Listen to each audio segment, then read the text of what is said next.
Prime video chat. Cops discover horrifying secret behind dorm door. Sheesh. He pulls a gun out of his waistband, throws it on the ground, does a backflip, and then Oh, runs yeet. off. That was a clean backflip. Yeah, following the blood trail. I just want to make sure we don't have a dead body because they're cut up. Start 43, start 43. Have a male on the ground. Gunshot wound. Not just any person, a 14-year-old kid. A 14-year-old? Damn it. When police at the University of New Mexico receive chaotic reports of a shooting, vandalism, and missing children on an otherwise quiet campus, the response pulls baffled officers in different directions.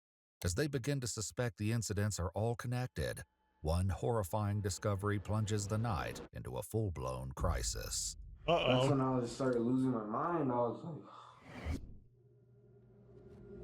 I couldn't believe what I did. The following is based on official Was he on police drugs? records, and some of the footage has never been seen before until now. Please note that all persons charged with a crime are presumed innocent unless and until proven guilty in a court of law. Innocent until At proven around guilty, 1:30 chat. a.m. on July 25th, 2025, Oh, a legit. mother calls 911 to report a possible emergency at the University of New Mexico campus. What's going on there? So my stepson called. He has my son. He's 15. There was 3 of them playing a video game. They heard gunshots. Did they see anything, or just they weren't involved, or anything?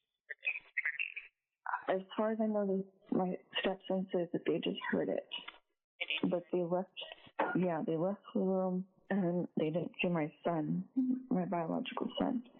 What's your son's name? Michael Lamont. Dispatchers transfer the caller, Liana Lamont, to the UNM Police Department, the university's dedicated law enforcement agency. Her son, 14-year-old Michael Lamont, is 1 week shy of his 15th birthday. But by the time she makes her report, officers are already at the campus, responding to glass break alarms triggered at a building called Mesa Vista Hall, just across the street from the student dorms, separated by a parking lot and tennis courts. Uh-oh.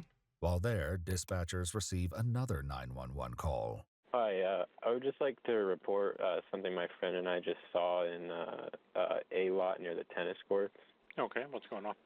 We were just parked there and with the windows up, and someone was trying to speak to us outside the car, and we ignored him, and then he brandished a gun, like a firearm, and he unloaded it and threw it on the ground, and then we just drove away. Officers quickly review security footage from the parking lot, and what they witness is anything but ordinary. He pulls a gun out of his waistband, unloads the magazine, racks it back, throws it on the ground, does a backflip, and then runs off. The young male, wearing light-colored pants and no shirt, is seen on camera retrieving the gun before he runs away, leaving officers searching for an armed suspect that could be anywhere on campus. That is, until they receive a tip on his location from the Albuquerque Police Department. He's got to be on drugs. A 19-year-old male was FaceTiming his parents, I guess on top of the roof of either the Einstein's Bagels or the technology something business there. Okay. But I guess he's on the roof. He said that he was laced unknown drug, and then he passed out on the roof. Officers head up to the roof, and the connections between the two separate reports quickly begin to emerge. Wait, these are the pants from that dude, isn't it? On 21. Oh, right here. Yeah,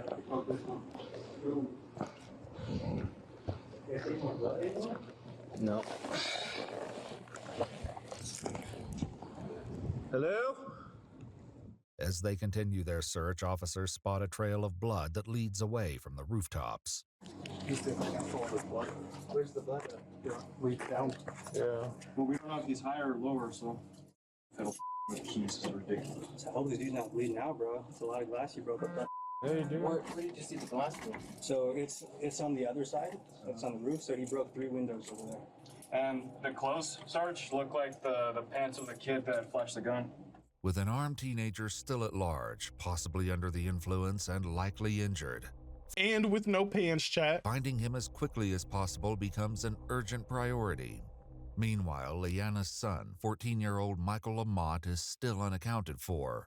The situation grows even more complex when police receive a call from the UNM hospital. telling them a university student has arrived at their emergency room. The victim, 19-year-old Daniel Archuleta, has a non-life-threatening graze wound to the back of his head. Whoa. He arrived at the not the back hospital of the with head. 19-year-old Zion Mira, the half-brother of 14-year-old missing teen Michael Lamont. Police question Zion, whose account ties each of the incidents together. Zion explains that the suspected gunman, who he calls John Pork, is a friend of Daniel's. By his account, the four of them, John, Daniel, Zion, and Michael, had been hanging out in Daniel's dorm room just before John began shooting at them. I'm sitting right here, and then Dad, he's sitting like right there. The bullet shoots, it goes flying past my face, and it hits him in the head. And then blood just starts going everywhere. He has someone to do with him. What was he wearing, John? He had no shirt on. He had no shirt. And did he have light blue jeans by any chance? Light blue jeans? Yeah. His description matches the suspect officers are still trying to locate, but based on their knowledge of his actions on the roof and in the parking lot, officers question whether playing video games was really all the teens were doing. You can be honest, you're not even in trouble, bro. Well, when we got there, they were like kind of drinking and stuff. Okay. And then I cracked one open, and then I took a sip of it, and I placed it down, and I go to hop on the game, and then that's when everything starts going off. As soon as the shots went off, we were trying to hide under the bed or trying to get down because we didn't know what's happening, and we didn't know if he was still in the room with the gun. We were like trying to yell and stuff, and then that's when I just cracked open the window open, and then we just went looking out right there. Holy. My little brother is still there. I don't know where he is. What is his name? His name is Michael. Police attempt to question Daniel, No. but he refuses to Is Michael still in the room? speak with officers without his Michael parents. get shot? The sergeant on scene heads to his cruiser to provide an update to his superiors on the situation. Boss, we got a shooting that evidently occurred here on campus, happened in one of the dorm rooms. We have a name on him. He's the one that they initially saw with the gun, remember? When I first called you to do potentially an alert. Okay, and then after that, then we had another call of a guy up on the roof calling his mom that he was drugged up. Then we went to Mesa Vista, found 3 broken windows, blood. We just got through with that one. And then now we have this that's going down. Meanwhile, after receiving no updates about her son, Leona once again calls UNM police. Yeah, UNM police, may I help you? Hi, yes, I called about Michael Lamont. Yeah. Did you guys check the apartment? We haven't been able to yet. We're working on another person that's gone missing. What do you mean? The other person's Daniel Archuleta. He's been shot. No, this is a totally separate call from that. Okay. Are you guys going to check the apartment? As soon as as soon as I get someone that can go over there, I'll get them to go over there. He could be shot in the apartment, bleeding out. I'll let my sergeant know. Oh my God. This is ridiculous. Am I breaking a violation if I try to go look myself? No, ma'am. Leona? Dude, imagine being a mother and your only hope is telling you, yeah, we'll check on him. We'll check on him when we can. You know, shots just went off in the room. We'll check on it. We'll check the room when we can. Your son's missing. Yeah, we'll get to it when we can. Like, what? Will soon arrive at the UNM campus to look for her missing child, but she's not the only one missing her son, as the mother of the suspected shooter also contacts dispatch. Yes, my son's missing. They said you guys are the ones in charge of this. I've been calling around for over an hour. He said over an hour ago that he was ODing or something. He was showed a round building. I'm sorry. Is this reference to Michael? No, John Fuentes. Please let him be okay. Yep, you're okay, good. Please let him be okay, good. Please let him be okay. While Zion initially provided the name John Pork, the suspected shooter is confirmed to be 18-year-old John Fuentes, who's not a student at the university. UNM police follow the blood trails that lead away from the roof in an attempt to find John, who may need urgent medical attention. Following the blood trail. You see how it's kind of moving in this direction, like almost little teardrops?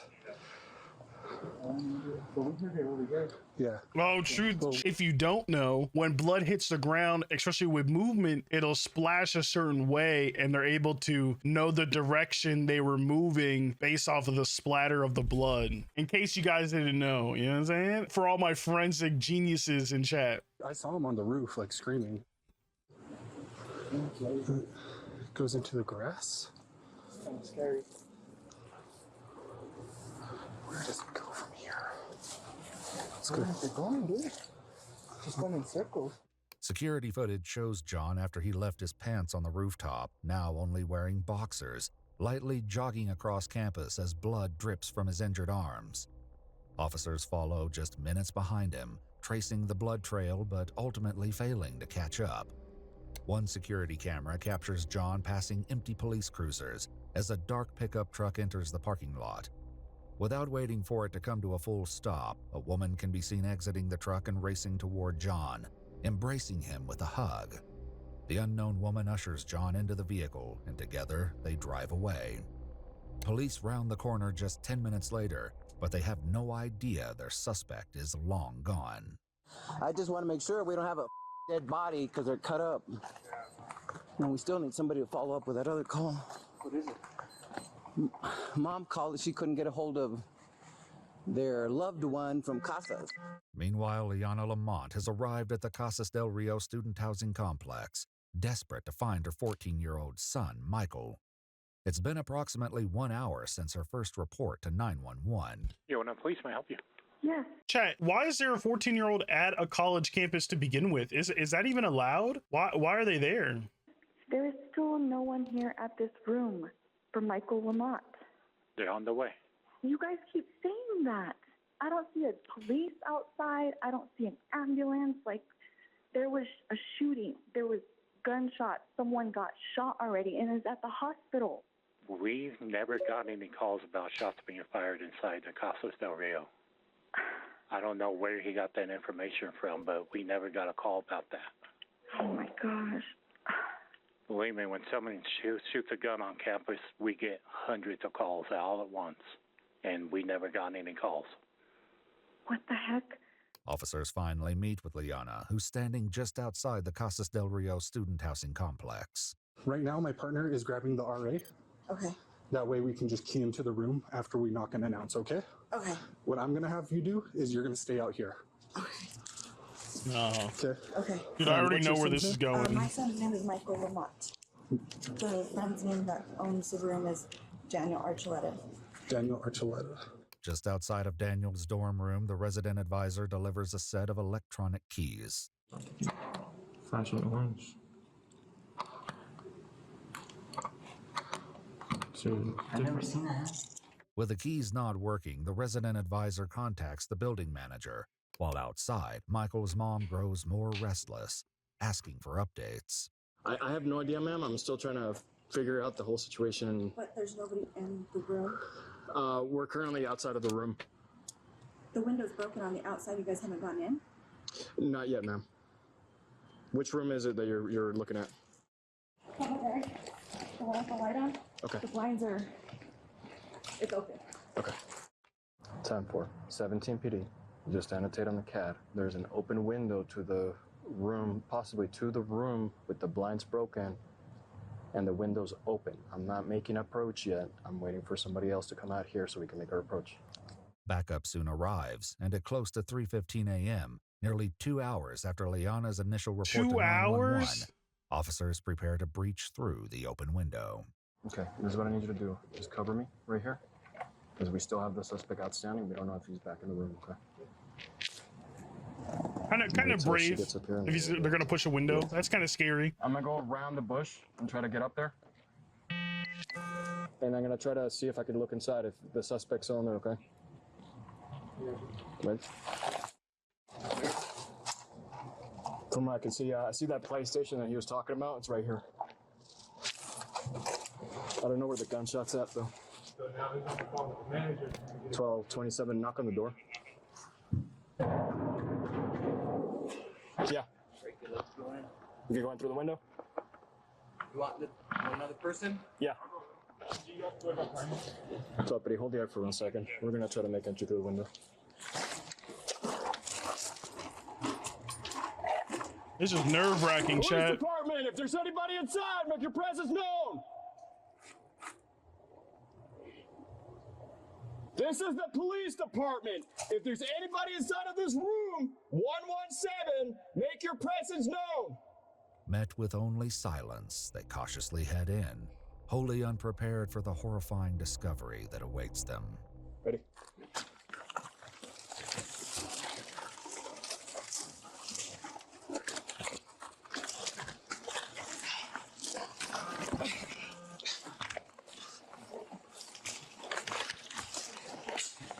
Okay, Jesus Christ.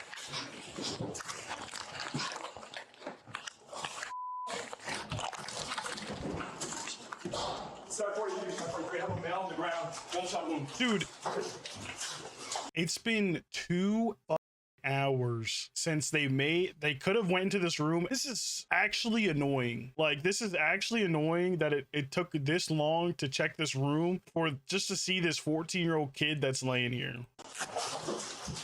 What do you need? Hold this door and direct them. Yep. Hey, dude. 10-4, heal at 117. GSW, head back of the head. Looks 10-7.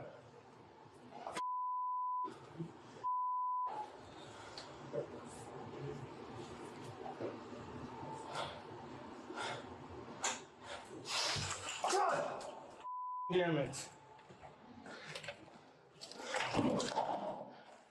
A teenage boy hangs limply from a chair, with his head and arms resting on the floor in a large pool of blood. He has a single through-and-through gunshot wound to the head. Oh, fuck. Officers clear the apartment, noticing another broken window, as well as smears of blood across the adjacent wall. They search for a firearm, but don't find one anywhere in the room.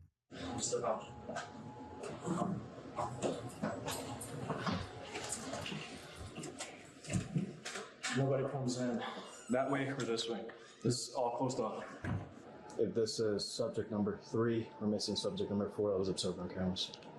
A sergeant quickly arrives and attempts to get up to speed on the current situation. From what I could tell from the CAD, kid called mom saying there's a gunshot, something. Mom couldn't reach him. Mom showed up. Is there anybody in there? Dude, so what do you tell the mom? Like, what do you tell the mom now? Oh, yeah, we checked your son's been dead for 2 hours since you called, and so now this poor mom, dude. No, we're all busy. Here, I can take you. Somebody outside just to keep the window from somebody peeking in. Alright, where are the... Are you sure he's not breathing? I hear him? Purple lips, no pulse. Get 43. Did you call him? It's already in route. Okay, what is the person that she's looking for? What is her son's name? Michael Lamont. And is he missing? Yes, he's currently missing. We don't know where he is. Correct. You think that's him? Yeah. Okay. Because how did she get involved? Did he call her?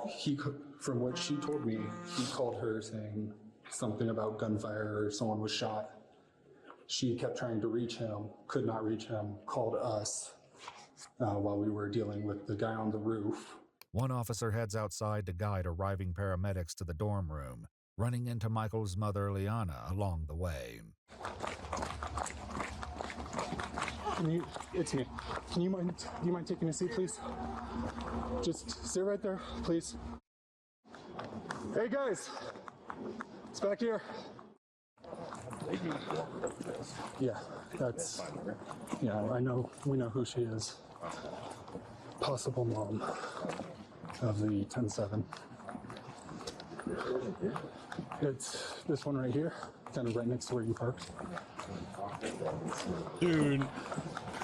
I'll get you in this way and then we'll... How've they not told the mother anything yet? Like, imagine you're the mother, you're sitting outside, you see all this shit pulling up, and you know nothing. Like, they're not telling you anything what's going on. Like, how is someone not out there, like, filling her in on, like, what happened, you know? Come down, that way she hopefully doesn't see you. Paramedics enter the room, but there's nothing they can do for the victim. who is beyond any hope of saving. One medic briefly checks in with the officer who's clearly struggling with the grim situation. You doing all right, man? It's not a stranger to it, but it's just the age just kills me now. It's like one moment they're playing PlayStation 5 and the other one dead on the ground. But That's they'll so soon sad. learn that what happened in room 117 is not so simple, and that the truth stretches far beyond what they have been led to believe. For now, with multiple unsecured crime scenes across campus, as well as blood trailing through plazas and parking lots, the sergeant determines this is more than one department can handle alone. Call APD, ask them if we have any priority one calls. They'll take them for us. We're calling in the troops. Well, everybody's busy right now. After checking in with his supervisor, the sergeant receives instruction regarding Daniel, the gunshot victim who's still at the hospital and refusing to provide a statement. Okay, get Javier to get his phone secure. Okay. I don't want that kid calling people and text messaging and all kinds of stuff. Get his phone. He could be a suspect right now. We don't know that. That is correct. Okay. So, I know he might try to run or who knows what. Yeah, he won't talk to us. Like I said, he said he was not going to talk to us. That's suspicious as all get out. Okay. Meanwhile, the sergeant meets with Liana, who's now been joined by Michael's sister Erica, as well as their grandmother. Is there nobody in that room? There is someone in that. If they don't tell this mom the truth, like right here, I don't even know. I'm just lost for words. Yeah, and they were hurt. Okay. They were I dead. don't know who they are. Okay. Did they get taken to the They're working with them right now. Okay. So they were checked out. Hoping to confirm the person in the room was her brother, Erica shows the sergeant a photograph, while Liana describes what he was last seen wearing.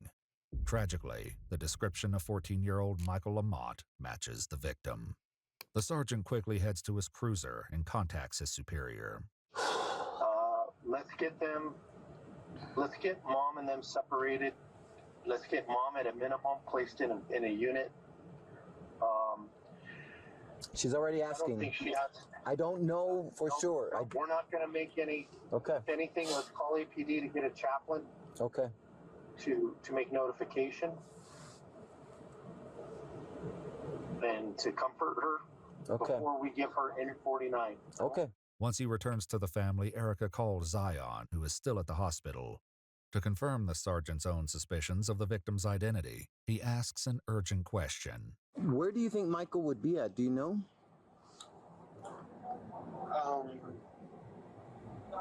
They just confirmed his death. What? Yeah. Michael? Yeah. PD 125. Who told you that? He's at the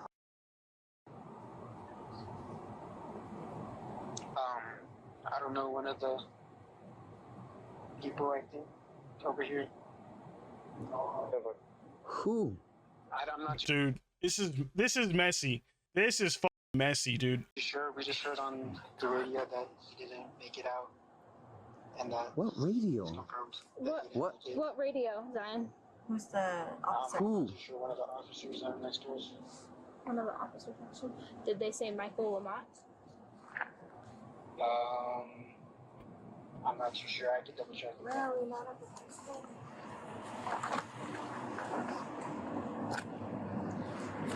Sam 3 to unit, secure your radios. We're overhearing stuff. The family is then separated as the sergeant places Liana in a cruiser and gives her no confirmation of her son's condition. Meanwhile, as the sun rises and students begin waking up, the University of New Mexico campus is placed on lockdown. University police begin to coordinate with Albuquerque PD and the New Mexico National Guard to secure the campus, as well as both crime scenes, including the dorm room and the rooftop of Mesa Vista, where an officer locates a critical piece of evidence that was earlier missed. Hey, I located the firearm and a set of keys on top of the roof of Mesa Vista. The Glock 19 9mm is confirmed to be a stolen firearm. Though the gun has now been recovered, the suspected shooter is still at large, a fact that's shared by the local news media to the public. Phone calls from frightened parents of students, many of them on campus for new student orientation, soon begin flooding in. Hi, yeah, my daughter is on campus right now. Can I come get her? No, ma'am. Campus is closed. Is there anything else, ma'am, you needed? Yeah, I need my daughter. Is there anything else, ma'am? I have 4 other calls holding. Now that's, ma'am, bro, that is insensitive. Like, what do we fire that lady? How are you talking to someone like that? This video Amid is the kind endless calls, messy, Michael's father, man. Mark, requests a confirmation that his family still hasn't received. I'm calling because an incident happened over there at your campus last night, and I want to make sure that my son is alive. Okay. His name is Michael, last name Lamont. Michael's not being found, or I don't know what's happening, but I need some information. Is he okay? Did he pass away? If so, I want to go down there and make sure that it's him. Okay. Yeah, hold on one moment, sir. Is there anybody dead? That's all I want to know. I can't release any information. Michael's mother, Liana, is brought to the police station, where investigators finally deliver the tragic news about her son. We want to inform you that he is no longer alive.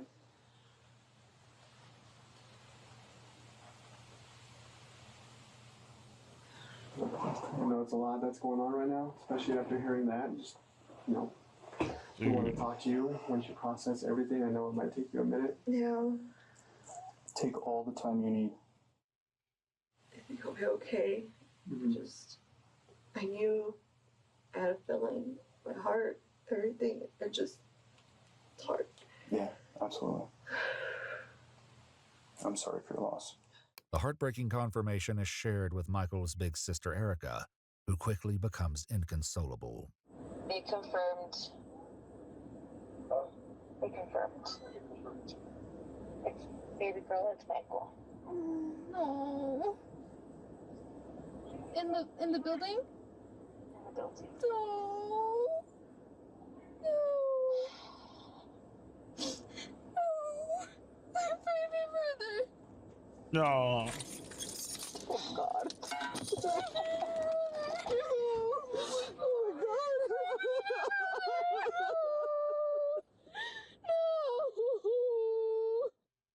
What do you know? Have they caught him? No one's informed us of anything as of Michael. Oh, no. He was my baby brother. Erica's cell phone rings, and Michael's father, Mark, also learns of the death of his son. Dad. It was Michael.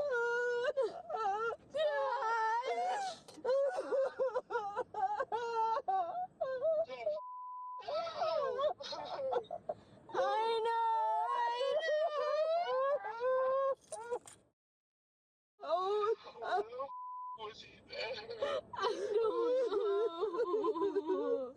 I don't know what he was doing. To provide the grieving family with more comfort, the officer moves the cruiser into the shade and out of the heat. When can we see him? You're not going to want to see him. You're not going to want to see him. I at least want to see his hand. I want to see something. Oh, dude, why is she blaming herself? What, like, she just blamed herself for something. No, you don't want the memory. You don't want that memory. You don't want it. No. His head. You're not going to see him. No, I will not let you. I know.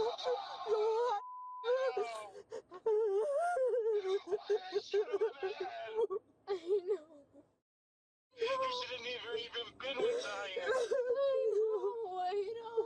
Michael should have been at home asleep. Maybe playing video games. What the How is he out getting shot? How is he getting shot? Why is he out drinking and smoking and doing that? Oh, My brother. With the shooter, John Fuentes, still at large, investigators with the New Mexico State Police begin the challenging task of uncovering the truth of what happened in the dorm room. They head to the hospital to speak with Zion, who still refers to the shooter as John Pork. We were like about to load up a game, and then John Pork and my brother Michael, they were like at that little desk, and then I didn't even know what happened. Like, we were loading up a game, and then we just heard a shot go off, boom, and then all our ears start ringing, and as soon as he shot, he looked right at us, he shot, it went flying past my face, and it hit, and I think that was the bullet that hit Daniel in the head, back here, and then,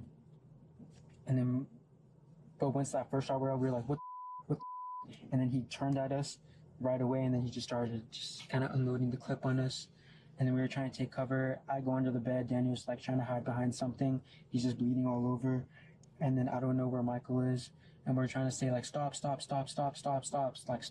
trying to yell him like stop, and then Daniel's like trying to yell like safe, like John Pork, it's okay, bro, like stop, and then I guess in the dorm there's 2 windows, so he went out under the window, and then we didn't know he left or anything, so we were just trying to get out the other window where Dan in his bed and his like carpet, his little gaming area is.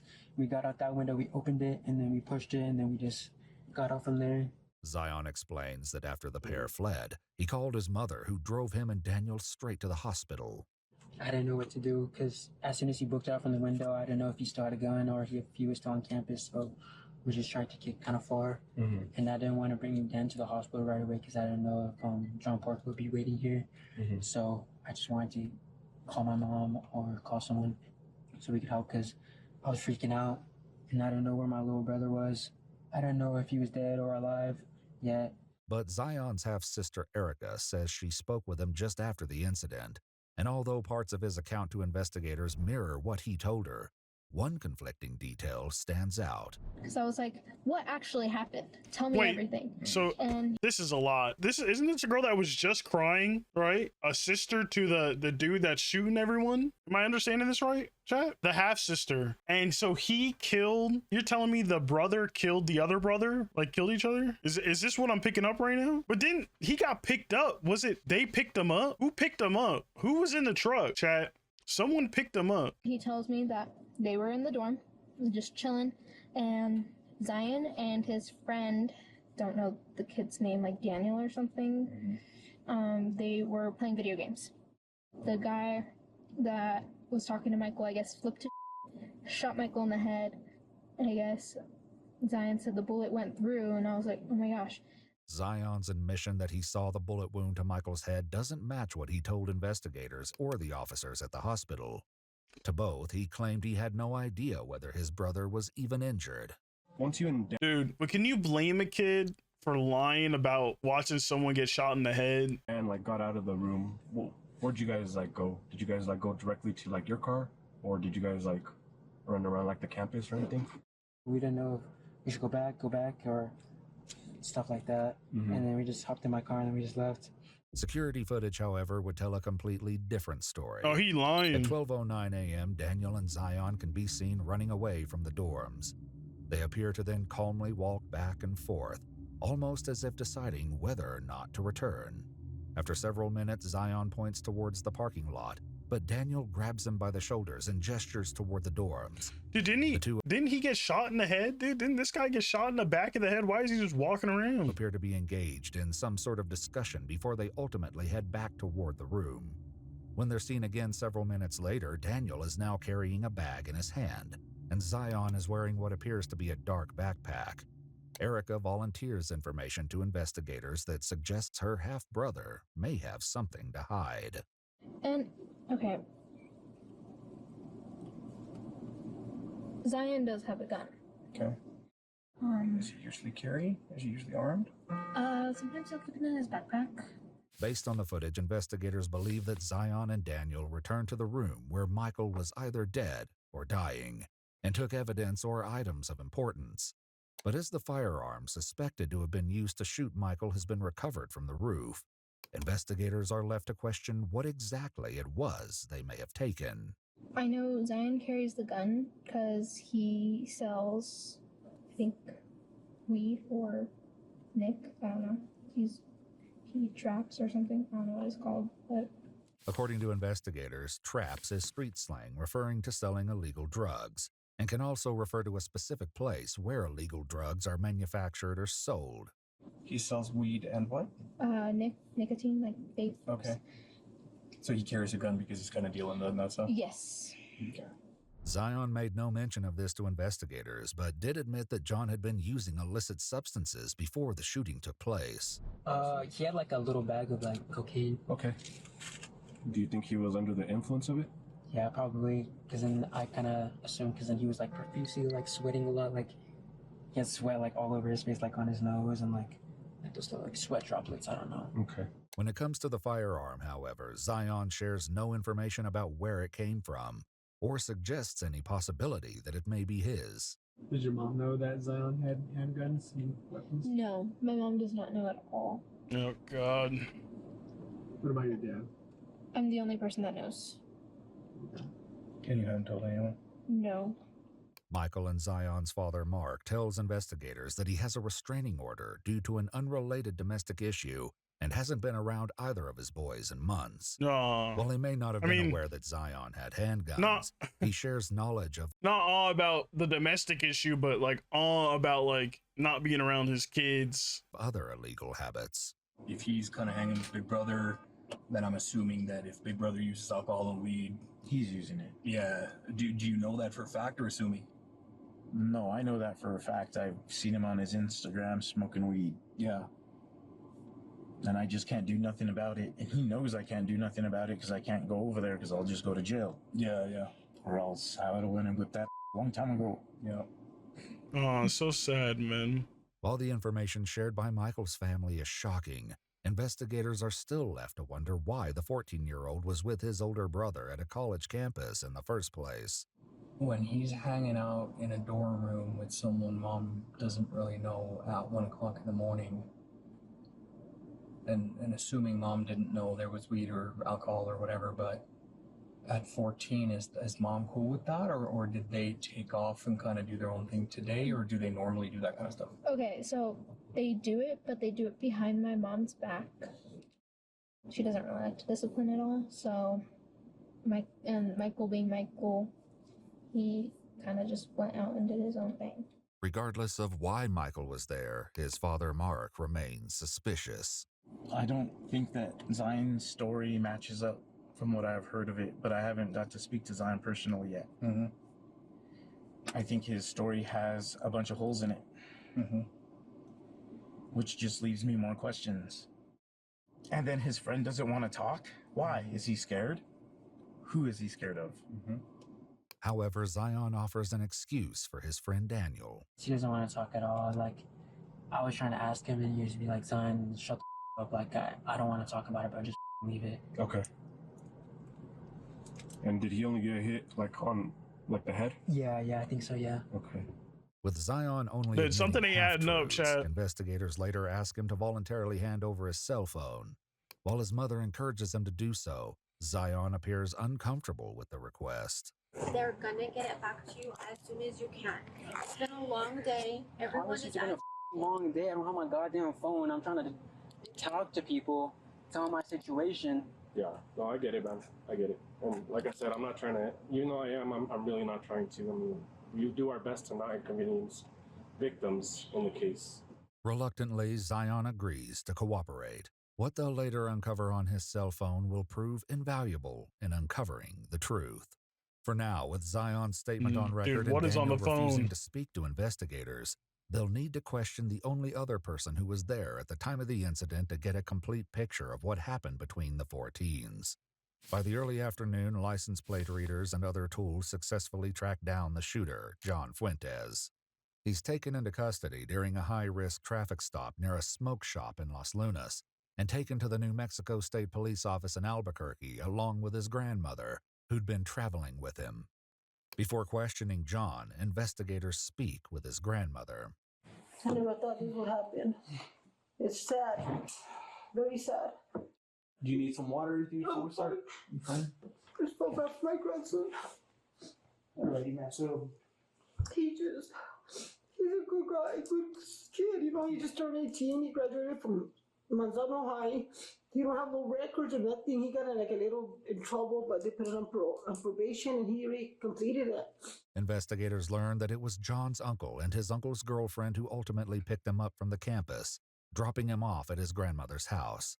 His grandmother explains that she then took John to Walmart to get bandages for his wounds. I wanted to clean his wounds and that, and we can't run from the law before. I did have planned to him, and he had already agreed. Okay. So then. So he wasn't going to be out there very much longer because I knew you can't hide nobody. They can't hide because you all will catch us. She admits that she's aware a shooting occurred on campus, that someone died, and that John was involved. She emphasizes she had plans to take him to the police station, but only after making a quick stop. We went to the smoke shop now to get the cigarettes. That's what we were caught at, Mijo. So I just told him, and he agreed. He wanted me to take him to turn himself in. All I can tell you, Mijo, that when because I go to Calvary a lot, and I believe in God, I pray a lot. Mm-hmm. The devil attacked. He couldn't get to me, so he attacked my family. They say that that's what happened to John. He couldn't get to me, Mijo, so he attacked my grandson. That's what it is. The devil attacks. Mijo. She seems a little. And I feel bad because if no offense, a little out of it. When that boy's gone, I feel bad for that boy's parents, or everybody that got hurt, because I'm hurting for John. But while his grandmother places blame on the devil, John claims what happened is a result of something else entirely. What brought you to UNM? Usually I just go hang out at Daniel's dorm, and he's like, let's take, acid tabs. Like, he wanted to take it with some cocaine, and Zion brought more cocaine so we could try it. Me and Daniel took like a thing of acid, and then I remember Daniel was peer pressuring me, take another line, and I remember to the point where I couldn't even think. I just remember blacking out. And then I remember whenever I was on top of the roof, I just remember I had Zion's Glock 19 on me, and I was just like out of it. I didn't even know where the heck I was at. I remember I kept calling my dad. I was like, I think I got laced or something. I was like, I'm on top of the roof on UNM. I was like, I think I just shot 2 people. I'm like, I don't know, I'm losing my mind. No, he was trying to call his Uncle Steven, and he was calling my son uncle instead of telling him dad. He didn't even know who he was calling, so he wasn't right in the mind. Mm-hmm. And all he says is that they took acid. They had been drinking. They took acid. That's all he says. And he remembers jumping out of a window. He don't remember. He blacked out. He don't know nothing else. So I don't know what happened from there. Maybe you all can get him to remember more, but he don't come out of the same story, and all he does is cry, like he's ripped inside, man. It's bad. As John appears to struggle with his memory, he recalls one key detail that may soon resolve an unanswered question. I didn't even bring a gun, like, at all. Like, none of those guns were even that 19X. That was Dan's, and then that 19 was Zion's. I remember I just came to just chill for the last days of him being at UNM. I don't know if there's like fentanyl in that.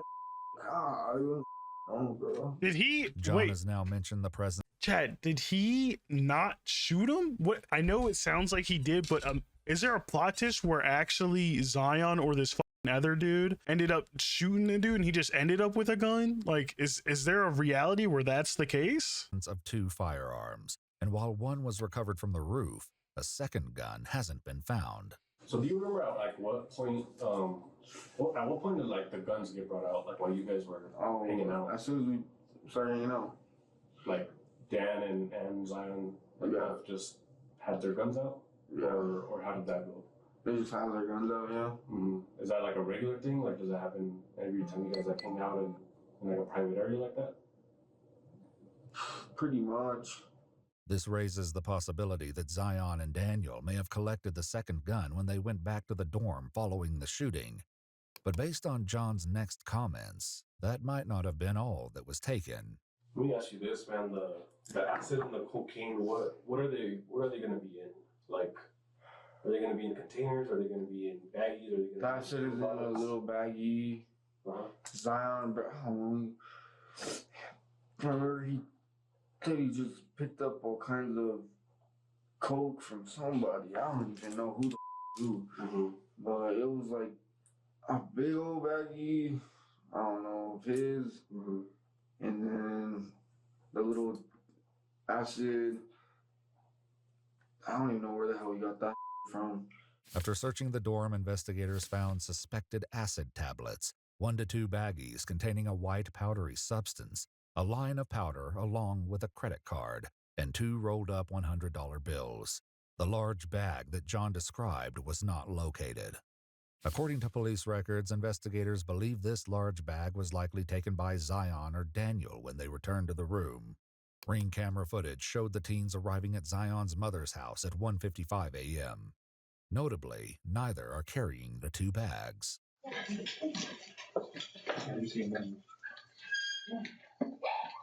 Come on.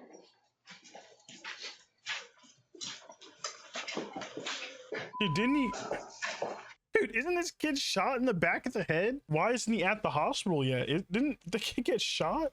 Since the teens were captured on camera leaving the campus at 12:19 a.m., this means over an hour had passed between the time they left and when they arrived at the house, which is less than a quarter of a mile away from the campus. It's unknown what Daniel or Zion did in the hour after they fled the campus, but it's worth noting that after a search warrant was later executed on Zion's vehicle, both bags were recovered and both were empty. After obtaining search warrants for phones belonging to Daniel, Michael, and Zion, investigators uncovered stunning revelations that began to paint an alarming picture. Deleted texts on Zion's and Michael's phones revealed they had indeed been arranging illicit drug sales, with 14-year-old Michael coordinating the deals, Zion handling the deliveries, and the two splitting the profits. According to court documents, roughly 12 hours before Michael's murder, Zion traded a firearm for 40 to 50 grams of cocaine. Video communications between Daniel and Zion showed them in the dorm manipulating 2 pistols, as well as large amounts of cash. In a video recovered from Michael's cell phone, someone can be seen holding the same stolen handgun that would later be used to take his life. Further deleted text reveal that Daniel told Zion not to speak with police. Zion replied that he only told them certain things. All the while, 14-year-old Michael was left in the dorm room with a gunshot wound to the head, and there's no evidence Daniel or Zion called 911 for help.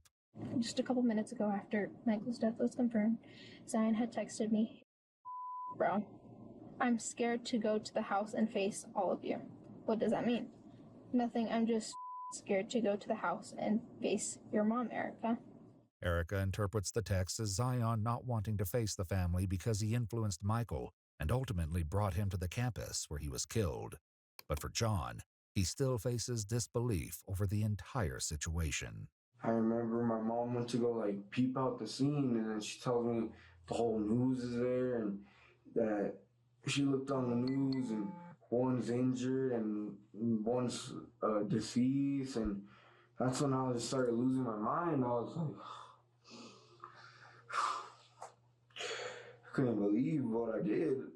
While John's grandmother recalls hearing on the news that one person had died, the confirmation of the victim's age delivers a stunning shock. So, yes, there was a person that died. Not just any person, a 14-year-old kid. A 14-year-old? So there was a boy that died, got killed. And the reason I ask is because your grandson was there last night. And your grandson was present at that time during that whole incident. Who else died, Ito? There was just one person that died. One person, any other wound? The other one was injured, yes.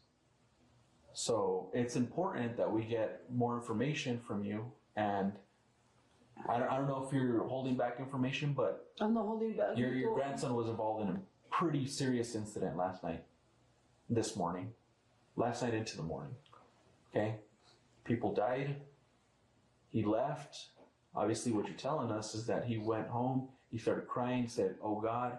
Nobody in their right mind, I can tell you this for right now, nobody in their right mind is going to cry over acid and being high on acid. Where he's feeling the guilt is he knows what he did last night. Okay? And that's where we're at right now. So, did he ever disclose to you that he killed anybody? No. No, not at all. Mijo, no. Okay. As for John, he remains uncertain that he was even the one who pulled the trigger. I just remember somewhat of me holding his pistol, like looking at it off the acid, like all just tripping out on it, and then just like just I remember, I don't even remember what happened. I remember it was just like a movie. What led you to believe that you may have shot two people? Cause I was just full of blood, and I remember the Glock. Before I was messing with it, I remember it had bullets, and then I remember I took out the clip and it was empty, and I was like just bleeding, and my ears were ringing. So I definitely knew something was up. I don't know. I was just, my mind was running a million miles per second. Well, he seems like out of it too still. Like he just seems like he's just slow, dude. He's like slow moving, like something's up. Yeah, I don't even know. Most students seem to have slipped through the incident. Police were able to locate a witness who heard the gunshots. So I obviously, like, I know there was multiple gunshots, but it was like, so like the first one went off and it was like bam, bam, and then I heard somebody laugh. I heard like a guy laugh, and it was like a deep voice. After that, I heard like some muffling noise, like muffled noise, I mean. And then after like a few seconds, I heard like the shots again, like bam, bam, bam. Hey, police. But that time it was like complete silence. And then I heard like some muffled noise, like guys speaking, two guys speaking. Hey, police. But that's it. But one question continues to puzzle investigators. If the four teens were simply hanging out and partying, as John admits they'd done on more than one occasion, what happened this time that was different? Do you remember like getting into like an argument or a fight with Dan or Zion or Zion's brother? No. I just remember us sitting there. They were watching like a Gordon Ramsay, like how the cocaine is like made from like the cocoa leaves, and they were watching something like interesting, whatever. And then that's whenever we're like, oh, Dan was like, you guys gotta take some more now. Here, take some more. Come on, Zion. Telling his little brother, come on. That's whenever I just blacked out, I think. We could have been arguing. I mean, that's why I was almost like, you could ask his little brother or something. John's suggestion that they ask Zion's little brother is startling, revealing he has no idea the young boy is the one who was killed. Do you know who's injured or who's deceased? No, I don't. Well, what would you guess? I'm pretty sure Daniel's deceased and Zion's injured. Okay. I'm pretty sure. What leads you to what leads you to think that like them versus somebody else, or why one's dead and the other one's injured? Because his brother wasn't really in the way. His brother was just kind of out there. But Daniel, Zion, they're both, I mean, every time we hang out, they're right there. And I don't think I would have shot his little brother. His little brother was always just out of the way. He's not really, he kind of just like the side character. Do you want us to tell you who was injured? Yeah. I mean, I'm asking you. Do you want to know? Yeah. Okay. So the little brother, he's 14 and he's dead. What? And then Dan was injured, but not seriously. Zion was not. What? How much have blocked? Oh, what the? Dude, this is I'm sorry. This is messed up, chat.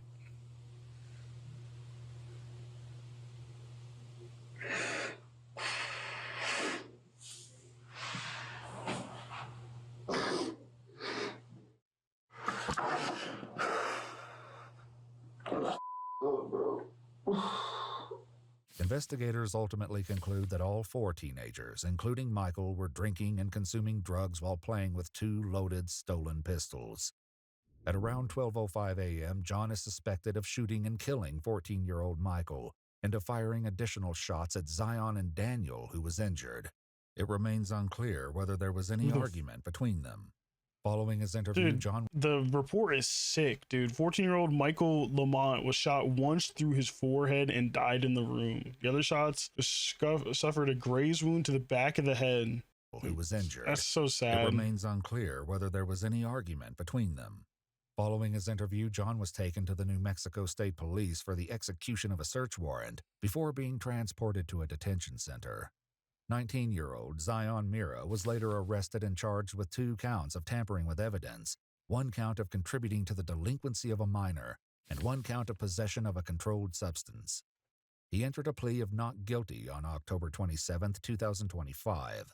19-year-old Daniel Archuleta was also arrested and later charged with tampering with evidence, contributing to the delinquency of a minor, and 2 counts of possession of a controlled substance. John Fuentes, now 19 years old, faces 8 felonies, including second-degree murder for the death of 14-year-old Michael Lamont, aggravated battery with a deadly weapon, aggravated assault with a deadly weapon, 3 counts of tampering with evidence, criminal damage to property, and receiving stolen property in relation to the firearm. He entered a plea of not guilty, and a pretrial conference has been set for July 7, 2026. John Fuentes and Zion Mira are both being held without bond while awaiting trial. If you'd like to see select new videos early and help us keep uncovering case files that rarely come to light, you'll find extra... That's so sad. It's fucked up that he has no recollection of like what he did, but he fucked up. But chat, stay safe. Don't do drugs. W video. Sad video, but W video.